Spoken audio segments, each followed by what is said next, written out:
Patay ang isang grader operator sa San Vicente, Palawan matapos mahulog sa bangin.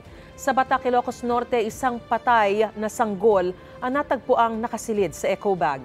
Narito ang unang balita.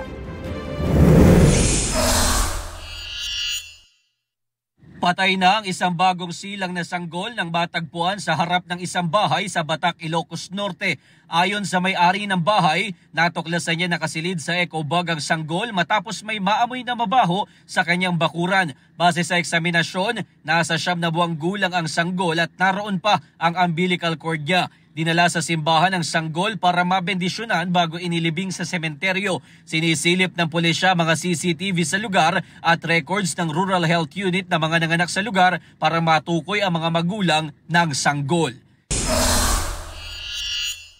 Sa San Vicente, Palawan, dead on arrival sa ospital ang operator ng isang grader matapos mahulog sa bangin.